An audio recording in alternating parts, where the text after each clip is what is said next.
Hello friends, मैं हूं अजीज शेख। आप देख रहे हैं मूवी स्टॉक चैनल, जिस पर आज मैं रिव्यू करने वाला हूं नेटफ्लिक्स पर रिलीज हुई काफी बड़े बजट की फिल्म रेड नोटिस को, जिस फिल्म की स्टार कास्ट कमाल की है। और इसका पता तो आपको फिल्म के ट्रेलर को ही देखकर चल गया होगा कि बड़े स्टार कास्ट के साथ नेटफ्लिक्स की तरफ से इस फिल्म में पैसे की कोई भी कमी नहीं रखी गई। और इसके अलावा इस फिल्म को जिस पर्पज से बनाया गया है वो चीज भी हमें ट्रेलर में बहुत ही अच्छी तरीके से नजर आ जाती है, जिसे अगर मैं और काफी ज्यादा सिंपल कर दूं तो उसे कहा जाता है एंटरटेनमेंट, जो कि मास ऑडियंस को ध्यान में रखकर बनाई जाती है। और ये फिल्म भी उसी कैटेगरी में चलते हुए हमें काफी अच्छा खासा एंटरटेनमेंट देती है, वो भी ऑलमोस्ट पूरे 2 घंटे तक। और हाँ, आप इस एंटरटेनमेंट को नेटफ्लिक्स पर हिंदी में भी देख सकते हो, जिसकी हिंदी डबिंग मुझे पर्सनली बहुत बुरी लगी है, क्योंकि कई सारे वर्ड्स को चेंज कर दिया गया है, जिसके पीछे का रीजन मुझे नहीं पता। लेकिन हिंदी डबिंग डिपार्टमेंट वालों को यही लगता है कि ये सारे के सारे वर्ड्स अगर वो लोग चेंज कर देगी तो उसे ऑडियंस काफी ज्यादा एंजॉय करेगी, क्योंकि बाहर के देशों में तो वर्ड्स यानी कि डायलॉग्स बहुत ही ज्यादा बेकार लिखे जाते हैं और उनकी तरफ से जो चीज की जा रही है वो एंटरटेनमेंट से भरी पड़ी है। इसके अलावा दूसरा रीजन आता है सेंसर बोर्ड का, जो फिलहाल तो OTT पर रिलीज हुई फिल्मों पर बिल्कुल भी लागू नहीं होता। इसलिए मुझे लगता है कि ऐसी कॉमेडी और एक्शन से भरी हुई थ्रिल फिल्मों में जिन डायलॉग्स को रखा जाता है उस पर सेंसर बोर्ड की नजर नहीं पड़ने वाली, इसलिए उन डायलॉग्स को वैसे ही रहने देना चाहिए, ना कि ब्राउजर की जगह चड्डी जैसे डायलॉग्स को डालकर उन डायलॉग्स के वजन को वेस्ट कर दिया जाए, जिनका डायलॉग्स और कैरेक्टर के बोले गए शब्दों पर उतना ज्यादा असर नहीं पड़ता कि सामने वाला कैरेक्टर जिसे धमकी दे रहा है वो धमकी उसकी नजर में कितनी ज्यादा स्ट्रांग है और सामने वाला उससे डरता भी है या नहीं, क्योंकि ब्राउजर की हिस्ट्री उस कैरेक्टर के किए गए कारनामों को पूरी तरीके से लोगों के सामने रख सकती है जिसका उसे डर होगा। लेकिन चड्डी वाला डायलॉग इसका कोई तुक ही नहीं बनता। ऐसे बेकार से डायलॉग आपको इस फिल्म में हिंदी डबिंग में सुनने के लिए मिलते हैं, इसीलिए मैं इस किस्म की डबिंग को बिल्कुल भी पसंद नहीं करता। लेकिन हर एक की अलग अलग चॉइस होती है, जिसमें मेरी राय मैंने आपके सामने रखी है, क्योंकि फिल्म की इंग्लिश ओरिजिनल लैंग्वेज हर एक पंचेस से भरी पड़ी है, जिसे सुनकर आपको काफी ज्यादा हंसी भी आएगी। और हाँ, हिंदी डबिंग में भी हंसी आती है, लेकिन उस लेवल की नहीं जितना फिल्म हमें करवाना चाहती है। लेकिन जैसे कि मैंने कहा, पसंद सबकी अलग होती है, इसलिए इस डबिंग के टॉपिक को यहीं पर छोड़ देते हैं और बात है आपके अगले सवाल पर कि क्या आप इस फिल्म को अपनी फैमिली के साथ देख भी सकते हो या नहीं। तो जी हाँ, ये फिल्म फुल्ली फैमिली एंटरटेनमेंट है, लेकिन अगर परिवारों की नजर बाथरूम में ना रहे, कई लोगों के बैग पर बिल्कुल भी ना जाए तो, जो काफी क्विक सेकंड्स का सीन है जो आता और चला भी जाता है। इसके अलावा एक किसिंग सीन फिल्म में है जिन्हें मुझे लगता है कि आप इग्नोर कर इस फिल्म को अपनी फैमिली के साथ देख सकते हो। अब डिटेल देनी जरूरी है, क्योंकि कई लोग DM कर काफी ज्यादा डिटेलिंग में ही पूछते हैं कि फिल्म में कितने किसिंग सीन है और कोई न्यूडिटी बैकग्राउंड में भी दिखाई गई तो नहीं है। और बात जाए फिल्म की कहानी पर, तो ये कहानी ट्रेलर में जितनी सिंपल कर हमें समझाई गई है, फिल्म में भी उतनी ही सिंपल रखी गई है, क्योंकि जैसे कि मैंने कहा, इस फिल्म को एंटरटेनमेंट के हिसाब से बनाया गया है और वही ये फिल्म प्रोवाइड करती है। जिसमें अब जॉन के कैरेक्टर की बात करें, यानी कि ड्वेन जॉनसन की, तो वो एक FBI है, लेकिन उन पर लगे हुए एक दाग ने उन्हें FBI की वांटेड की लिस्ट में डाल दिया है, जिस लिस्ट से वो अपना नाम निकालना चाहते हैं। ऐसे में वो मदद दुनिया के काफी फेमस सेकेंड आर्ट थीफ के पास जाते हैं, यानी कि नोलन के पास जाते हैं, जिस कैरेक्टर को इस फिल्म में रायन रेनॉल्ड्स प्ले कर रहे हैं। तो अब उनका मिशन दुनिया के पहले आर्ट थीफ को ढूंढना है, यानी कि बिशप को, जो कैरेक्टर गैल गडोट का है, और उसे पकड़कर दोनों ही खुद का फायदा करेंगे। लेकिन FBI और थीफ के बीच की ये दोस्ती एक अच्छा टीम अप साबित होती भी है या नहीं, और वो लोग अपने मिशन में कामयाब हो गया नहीं, उन्हीं का पता लगाने के लिए आपको देखनी होगी ये काफी प्रेडिक्टेबल फिल्म रेड नोटिस।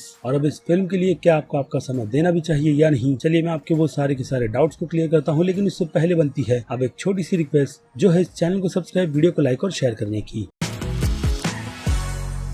तो फ्रेंड्स, तो फिल्म की ऑलमोस्ट सारी की सारी जानकारी मैंने आपको इंट्रो के पहले ही दे दी है और आपके दिमाग में ये चीज बहुत ही अच्छी तरीके से स्टोर कर दी है कि ये फिल्म किस ऑडियंस को ध्यान में रखकर बनाई गई है। यानी कि इस फिल्म को देखते वक्त आपको आपके दिमाग को पूरी तरीके से स्विच ऑफ मोड पर डालना है, ताकि आप इस फिल्म के मजे ले सको। और इसके अलावा अगर आपके पास देखने के लिए कुछ नहीं है और आप एक अच्छी एंटरटेनमेंट सी फिल्म ढूंढ रहे हो टाइम पास के लिए, तो रेड नोटिस आपकी उस लिस्ट में बिल्कुल परफेक्ट बैठती है। यानी कि काफी अच्छी टाइम पास सी फिल्म, जो आपके टाइम को बिल्कुल भी ना बोर करते हुए आपको एक काफी अच्छा एंटरटेनमेंट देती है, वो भी अच्छे बजट, काफी अच्छे एक्शन, बहुत ही अच्छी कास्ट की गई casting, BGM, direction, photo, cinematography, colour correction और अच्छे VFX के साथ में देखने के लिए मिलती है। अब इतनी सारी तारीफ एक ही साथ में कर दूं तो ठीक रहेगा, क्योंकि थोड़ी बहुत डिसअपॉइंटमेंट की भी बात करेंगे, जिस बारे में ऑनेस्टली बात करना तो बनता ही है। लेकिन अभी अच्छे पॉइंट्स खत्म नहीं हुए, जिसमें आती है फिल्म की कमाल की कास्टिंग और उन सभी की परफॉर्मेंस, जो अपने रोल में 4 चांद लगाते हुए हम जैसे फैंस को बस खुश करते हुए चले जाते हैं और इस जॉनर को काफी ज्यादा एंटरटेनिंग भी बना देते हैं, जिसमें हम छोटे मोटे ट्विस्ट एंड टर्न्स देखते रहते हैं, क्योंकि अगर वो फिल्म में नहीं होगी तो ऐसी प्रेडिक्टेबल फिल्म लोग देखना ही पसंद क्यों करेंगे, जिसकी स्टोरी उन्हें ट्रेलर में ही पता है और वो लोग फिल्म बस टाइम पास के हिसाब से देख रहे हैं। तो इसलिए छोटे मोटे ट्विस्ट, जैसे कि मैंने कहा, फिल्म में अच्छे होते हैं, जो कि इस फिल्म में भी आपको देखने के लिए मिल जाते हैं। और अब बात कर ले फिल्म की छोटी सी डिसअपॉइंटमेंट की, जिसमें कई सारे पॉइंट्स तो ऐड होते ही है, लेकिन उन्हें बिल्कुल भी ना ऐड करते हुए मैं आपको बस काफी ऑनेस्टली कुछ डिटेल्स ही दे दूंगा। जैसे कि कैरेक्टर की डेवलपमेंट इस फिल्म से कोसों दूर रखी गई है, क्योंकि जब फिल्म में इतनी अच्छी कास्टिंग की गई है तो फिर कैरेक्टर की डेवलपमेंट तो भूल ही जाओ। और उसके पीछे का रीजन है एक्टर्स की प्ले की गई परफॉर्मेंस, जिनसे हम इतनी अच्छी तरीके से तो कनेक्ट हो जाते हैं, जिनके अगर कैरेक्टर को ना डेवलप कर एक अच्छी एंटरटेनिंग फिल्म भी बना दी जाए तो भी लोग उसे एंजॉय करते हैं। और ये फिल्म भी उसी कैटेगरी में आ रही है। यानी कि मैं पहली बार कहूंगा कि फिल्म में कैरेक्टर डेवलपमेंट जैसी कोई भी चीज नहीं है और ना ही बाकी दूसरे किसी कैरेक्टर्स में, जिन पर ये फिल्म ध्यान ही नहीं देती, क्योंकि फिल्म का पूरा फोकस आपको स्क्रीन पर दिख रहा होगा कि किन कैरेक्टर्स पर रहने वाला है। यानी कि कंपटीशन के चलते दो में तो टक्कर दिखाई जाती ही है, साथ में तीसरा FBI एजेंट अपने नाम को क्लियर करवाने के चक्कर में इन दोनों के बीच पिस रहा है या फिर कुछ और। अगेन उसका पता लगाने के लिए आपको फिल्म देखनी होगी, क्योंकि फिल्म ने मुझे अच्छा खासा एंटरटेन किया है, इसलिए बाकी सभी चीजों को मैं पूरी तरीके से इग्नोर कर दूंगा, यानी कि माफ करूंगा, क्योंकि जो डिसअपॉइंटमेंट मेजर है मैंने उसी को आपके सामने रखा है, बाकी दूसरी चीजों को बिल्कुल भी नहीं। इसलिए अब उनसे हटकर सीधे आते हैं पॉइंट्स, यानी कि फिल्म की रेटिंग्स पर, जिनमें अगर मैं बात करूं फिल्म के एक्शन की, तो एक्शन के लिए 5 में से 3.5 स्टार बिल्कुल ठीक रहेगी, क्योंकि एक्शन VFX की मदद से अच्छे दिखते हैं, इसलिए 3.5 स्टार की रेटिंग तो डिजर्व करती ही है एक्शन के लिए। बाकी बात करें कॉमेडी की, तो कॉमेडी के लिए मैं इस फिल्म को 5 में से 3 स्टार की रेटिंग दूंगा, लेकिन हिंदी डबिंग के जोक्स के लिए बिल्कुल भी नहीं। बाकी अब बात करें फिल्म के ड्रामा की, तो ड्रामा के लिए ये फिल्म 5 में से 2.5 स्टार से ज्यादा डिजर्व नहीं करेगी। रीजन मैंने आपको बहुत ही अच्छी तरीके से एक्सप्लेन कर दिया है इस वीडियो में। अब बात करें फिल्म के सस्पेंस और सिर्फ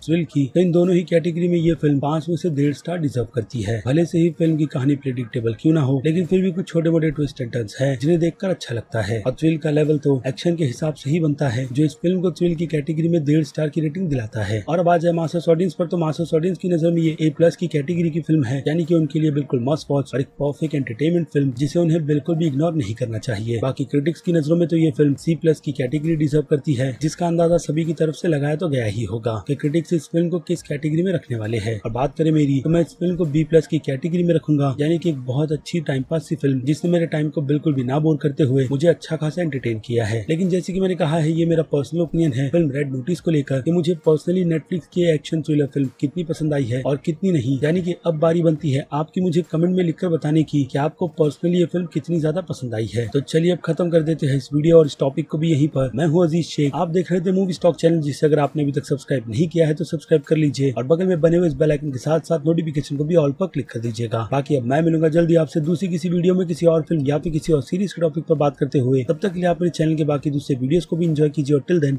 बाय।